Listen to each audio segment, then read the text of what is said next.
वर्ष 2030मध्ये electric bus, car, scooter आणि truck बनवणारा भारत हा जगातला पहिल्या क्रमांकाचा देश राहील, असं केंद्रीय परिवहन मंत्री नितीन गडकरी यांनी म्हटलं आहे. ते आज ठाण्यात लॅब इंडिया कंपनीच्या बायसिकलचं अनावरण करताना बोलत होते. 2014मध्ये वाहन उद्योगाची उलाढाल 14 लाख कोटी होती. 3 महिन्यांपूर्वी ती 22 लाख कोटींवर पोहोचली. जपानला मागे टाकत भारत तिसऱ्या क्रमांकाचा देश ठरलाय, असं गडकरी म्हणाले.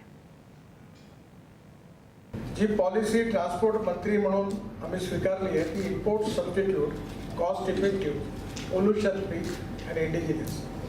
मला विश्वास आहे की इलेक्ट्रिक हे देखील सध्या आपल्या देशात खूप पॉप्युलर झालं आहे. आपल्या सगळ्यांना माहिती असेल की ही इंडस्ट्री आपल्याकरता खूप महत्त्वाची आहे. 2030मध्ये जगात electric buses, electric car, electric scooter आणि इलेक्ट्रिक ट्रक बनवणारा भारत हा जगातला पहिल्या क्रमांकाचा देश आहे.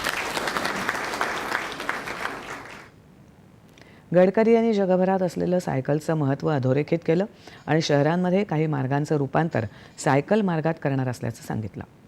त्यांनी इंधन आयात कमी करण्यासाठी, प्रदूषणावर मात करण्यासाठी पर्यायी इंधनाचं महत्त्व आणि त्याकडे होणारी वाटचाल याविषयीही सांगितलं.